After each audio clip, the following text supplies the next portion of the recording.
Hello. So today I'm going to be talking about how to share those fantastic client reviews and testimonials anonymously. I get approached time and time again by businesses who simply don't want to share their reviews in case they share client confidential information, let their competitors know who they're working with. They might be in quite a sensitive or regulated industry. So if you recognise that actually, no, I'm not going to put reviews on my social media, then think again, because we can do it in a completely different way and do it anonymously. And that's what I'm going to be talking about in today's 10-minute live stream.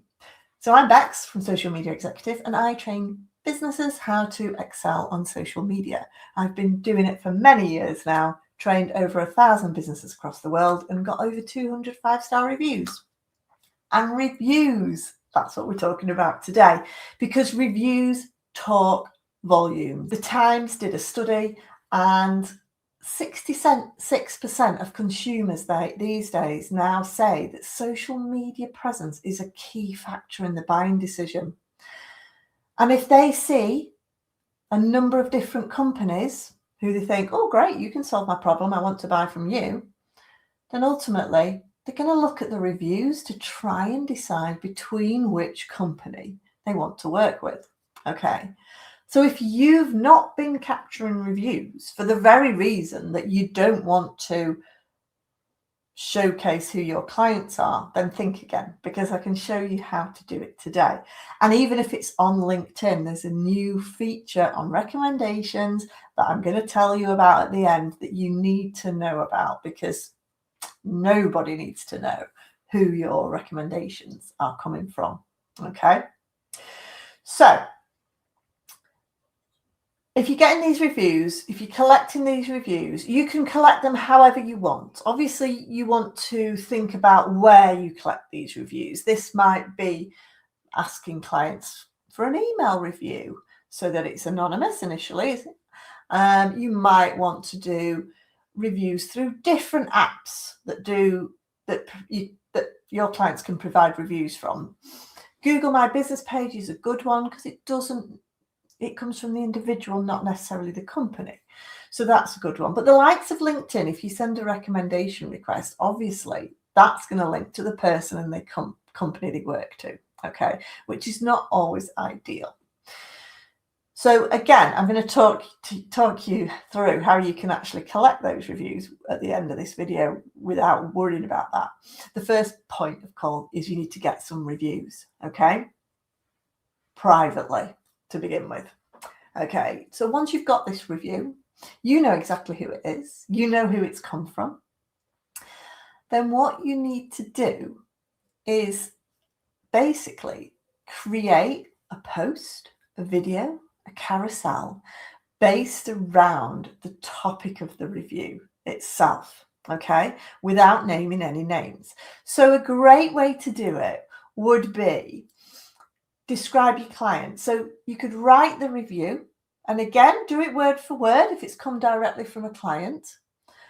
But then rather than saying Joe Blogs from AstraZeneca, you would actually say, you would sign it off from something along the lines of a Cheshire-based manufacturer or a recruitment business with a team of 12. So you're not actually naming the name.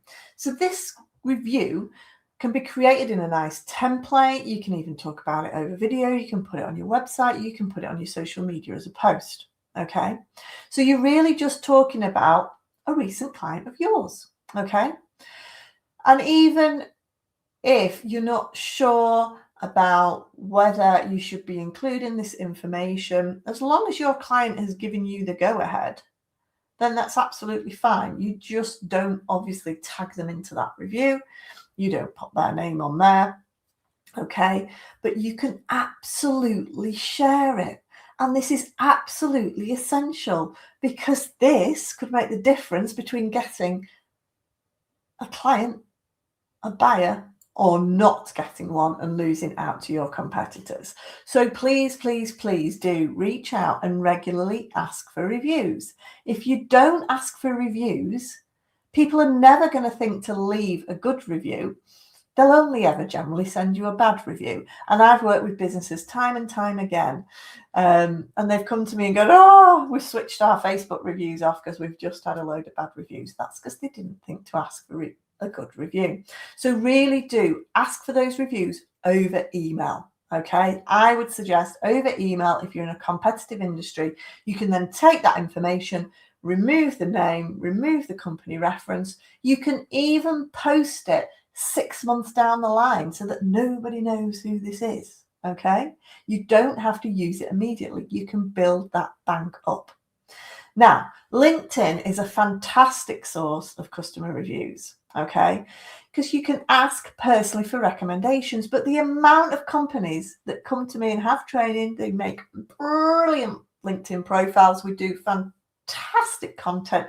We prospect, and it's, potentially it's got such a huge potential. But when those people then look on their profiles and then they scroll down, they might not see those reviews.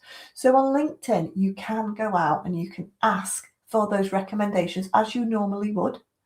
But when that recommendation comes in, if you click on the link, you can actually toggle those on and off. So have a look at your LinkedIn recommendations. You can toggle them off. So for those clients that you don't want to share, you can toggle that review off so only you can see it. You can then write a fantastic review that's anonymous, like we talked about earlier, and you can add that at the top in your featured section. Reviews are fantastic for newsletters, for websites, for your social media posts, for videos, for case studies. So please, please, please, whatever you do, please do ask for those reviews, okay? And last week I talked about how to make your profiles look fantastic. So the icing on the cake is those reviews to add that social proof. So those are my tips for you this week. If you want to see last week's video about how to really optimize your profile to make sure that you're attracting the 66% of people who are visiting your social media profiles to make that buying decision, then please do visit my last live stream, which you'll find on YouTube. Please do give us a like if you've enjoyed this, and if you're watching this on catch up, please do ask me any questions, share any feedback. I'm more than happy to come back after the live stream and answer those for you.